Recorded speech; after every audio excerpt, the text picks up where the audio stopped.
खुश रहिए और खुश रखिए। मैं आपका दोस्त मोहम्मद जवाद। आप सुन रहे हैं रोजगार गाइड की पेशकश जीके विद जवाद। आज हम चर्चा कर रहे हैं 22 नवंबर 2021 के करंट अफेयर्स के बारे में। दोस्तों, किसने एक खाता एग्रीगेटर के रूप में NSDL ई गवर्नेंस इंफ्रास्ट्रक्चर को मंजूरी दे दी है? आंसर है भारतीय रिजर्व बैंक। दोस्तों, भारतीय रिजर्व बैंक ने हाल ही में एक खाता एग्रीगेटर के रूप में IT सक्षम सेवा प्रदाता NSDL ई गवर्नेंस इंफ्रास्ट्रक्चर को मंजूरी दे दी है। यह एक वित्तीय डेटा साझाकरण प्रणाली है जो निवेश और ऋण में क्रांति ला सकती है। भारत के किस राज्य में पहली LIGO परियोजना के लिए लगभग 225 हेक्टेयर भूमि सौंपी गई है? उत्तर है महाराष्ट्र। हाल ही में महाराष्ट्र में पहली laser interferometer gravitational wave observatory LIGO परियोजना के लिए लगभग 225 हेक्टेयर भूमि सौंपी गई है। वर्तमान में अमेरिका में वाशिंगटन में, हैनफोर्ड और लुइसियाना में, लिविंगस्टन में ऐसी कुछ प्रयोगशालाएं हैं। ये लैब गुरुत्वाकर्षण तरंगों की जांच करती है। किस मंत्रालय ने हाल ही में स्वच्छ ऊर्जा की प्रतिबद्धता के अनुरूप एक सतत विकास प्रकोष्ठ का गठन किया है? आंसर है कोयला मंत्रालय। दोस्तों, कोयला मंत्रालय ने हाल ही में स्वच्छ ऊर्जा की प्रतिबद्धता के अनुरूप एक सतत विकास प्रकोष्ठ का गठन किया है। साथ ही मंत्रालय ने खनन के पर्यावरणीय और सामाजिक प्रभाव का ध्यान रखते हुए कोयला खनन में सतत विकास पर विशेष जोर दिया है। दिल्ली सरकार ने हाल ही में कितने वर्ष तक यमुना नदी को पूरी तरह से साफ करने का संकल्प लिया है? आंसर है 2025। दोस्तों, दिल्ली सरकार ने हाल ही में वर्ष 2025 तक यमुना नदी को पूरी तरह से साफ करने का संकल्प लिया है, जिसके लिए 6 सूत्रीय कार्य योजना की घोषणा की है। यह 6 सूत्रीय कार्य योजना सीवर ट्रीटमेंट, मौजूदा सीवर ट्रीटमेंट प्लांट की क्षमता बढ़ाना और अन्य योजनाएं भी इसमें शामिल हैं। किस राज्य ने स्कूल परिवर्तन कार्यक्रम के हिस्से के रूप में 130 पुनर्निर्मित स्कूलों का उद्घाटन किया है? उत्तर है ओडिशा। दोस्तों, ओडिशा राज्य ने हाल ही में स्कूल परिवर्तन कार्यक्रम के हिस्से के रूप में 130 पुनर्निर्मित स्कूलों का उद्घाटन किया है।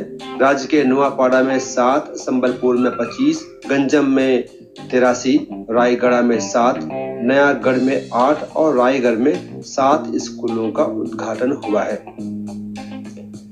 हाल ही में जारी रिपोर्ट के मुताबिक 16 से 64 वर्ष के आयु वर्ग के धूम्रपान करने वालों की संख्या में भारत कौन से स्थान पर रहा है? आंसर है दूसरे स्थान पर। दोस्तों, हाल ही में International Commission to Reignite the Fight Against Smoking के द्वारा जारी रिपोर्ट के मुताबिक 16 से 64 वर्ष के आयु वर्ग के धूम्रपान करने वालों की संख्या में भारत दूसरे स्थान पर रहा है। जारी रिपोर्ट के मुताबिक भारत में धूम्रपान छोड़ने की दर काफी कम है। इनमें से किस IIT संस्थान ने तेलंगाना राज्य में ढोकरा कला रूप के लिए डिजाइन कार्यशाला आयोजित की है? दोस्तों, आंसर है IIT हैदराबाद। IIT हैदराबाद ने हाल ही में तेलंगाना राज्य में ओझा गोंड समुदाय के ढोकरा शिल्प की सुरक्षा के उद्देश्य से ढोकरा कला रूप के लिए डिजाइन कार्यशाला आयोजित की है।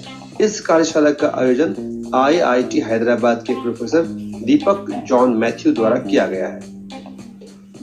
शीतकालीन ओलंपिक 2022 के लिए कश्मीर के किस अल्पाइन स्कीयर ने क्वालिफाई कर लिया है? आंसर है आरिफ खान।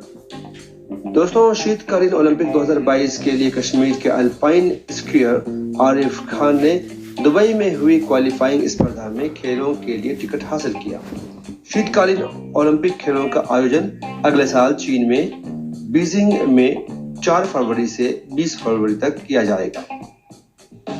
केंद्र सरकार के वार्षिक स्वच्छता सर्वेक्षण में कौन सा लगातार 5वीं बार पहले स्थान पर रहा है?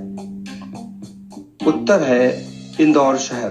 दोस्तों, केंद्र सरकार के वार्षिक स्वच्छता सर्वेक्षण में मध्य प्रदेश का इंदौर लगातार 5वीं बार पहले स्थान पर रहा है, जबकि दूसरा स्थान सूरत को और तीसरा स्थान विजयवाड़ा को मिला है। केंद्र सरकार के वार्षिक स्वच्छता सर्वेक्षण में सबसे स्वच्छ गंगा शहर की श्रेणी में यूपी के वाराणसी को पहला स्थान मिला है। किस राज्य ने हाल ही में अपशिष्ट कचरे के संग्रह को सुधारने और ट्रैक करने के लिए एक मोबाइल ऐप लॉन्च किया है? आंसर है केरल। केरल सरकार ने हाल ही में अपशिष्ट कचरे के संग्रह को सुधारने और ट्रैक करने के लिए एक मोबाइल ऐप लॉन्च किया है। शुरुआती चरण में सभी 6 नगर निगमों, 300 ग्राम निकायों और 70 नगर पालिकाओं में स्मार्ट कचरा मोबाइल ऐप लॉन्च किया जाएगा। दोस्तों, आपसे अनुरोध है कि इस पॉडकास्ट को जरूर शेयर करें ताकि और भी जितने हमारे साथी हैं जो कंपटीशन की तैयारी कर रहे हैं वो भी इससे लाभान्वित हो। फिर मिलेंगे कल। जय हिंद, जय भारत।